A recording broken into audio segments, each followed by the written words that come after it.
wanted to say really, really, really big welcome, and very pleased to see everybody here. Thank you for coming.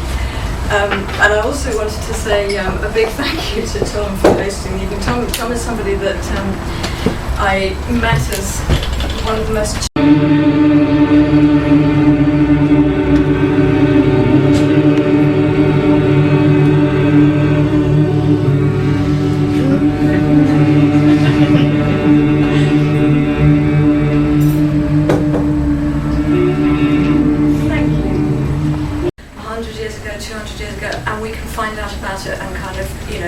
sort of week later, but there's nothing you can do. This is absolutely something where there is something that we can do, and in a very, very powerful way.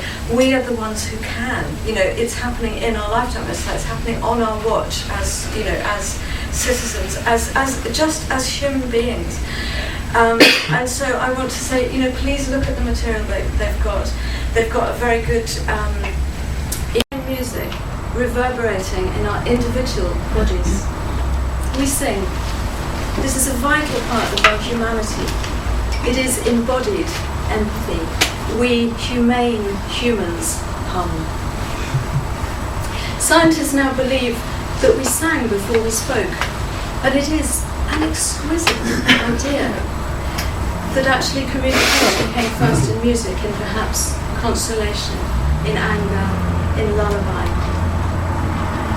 So important is singing that in some spiritual traditions the world was sung into being. In Hindu and Buddhist thought, Om was the seed syllable which created the world. And I want to tell you a phrase in the Dani and Lani language, which is Benny's language, is the Lani language. The soul is called Itai Ekan. Well, you could probably say it better for me. And it means the seed of singing. And it's the most beautiful definition of the soul that I've ever heard, the seed of singing. West Papua is resonant with song, and everyone is a singer.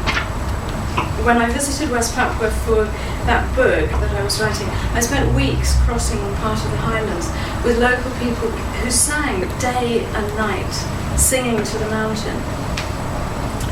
And there was one evening when we were camped on the mountainside in this round makeshift hut with a really big fire roaring in the middle, and as any Papuan will tell you, people love making big fires. And we were all trying to dry our socks on sticks propped up around the fire.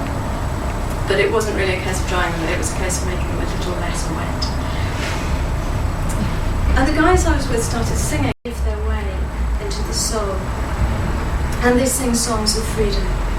Freedom, Merdeka, the ideal for which Papuans die, killed with weaponry provided by British and American arms companies. Good for us. So cry freedom everywhere you go.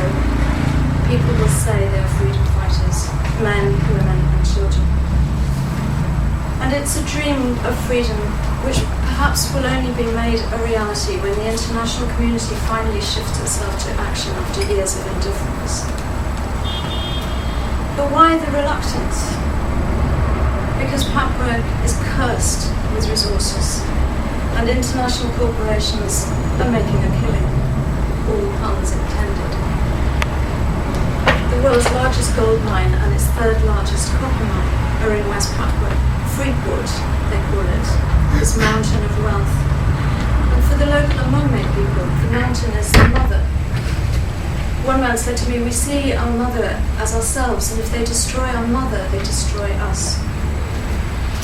And I met two Amongme men who were explaining to me this idea of the mountain as the mother, and it was very beautiful. They showed me in a mountain running right down to the sea, and it's 50 miles from the mountain to the sea. And they described it to me. They said it's like the head of the woman is the top of the mountain, and the head is holy. The lower mountains are her breasts. She gives us milk, they said. She feeds her children. And lower down, some places are secret. They say the taboo lands, the prohibited areas, the parts hidden from strangers as a woman will wear a brass skirt. The feet of the mother run to the coast, and it's a beautiful image of sacred geography. Instead of the songlines of life, there are mass killings. Instead of land being evoked and loved, the land is devastated and destroyed.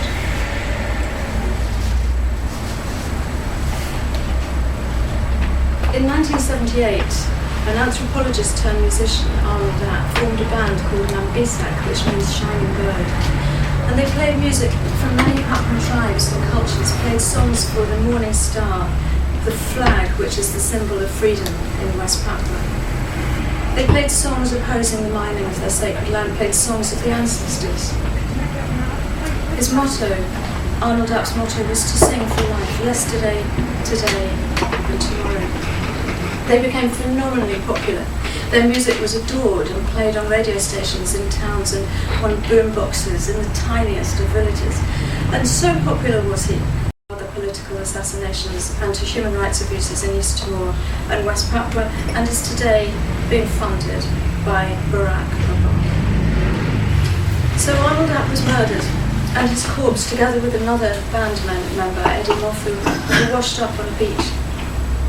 Some 20 years later, an ex-Mambisak member, Sam Kapisa, was found dead, mysteriously poisoned, and another songman of Papua, Chief Yafet Yalamakan, I don't know if that's how you say it, I'm so sorry, met the same fate. In prison facing execution, Arnold Dapp wrote a song, his last song, singing and playing his guitar, recording the mystery of life. He recorded a cassette on an old portable tape recorder, wrapped it up with a letter, and sent it to his wife. He wrote, "The only thing I desire and am waiting for is nothing else but freedom." It was the words of his song. It was freedom for himself and freedom for his land, freedom for the songs and freedom for life.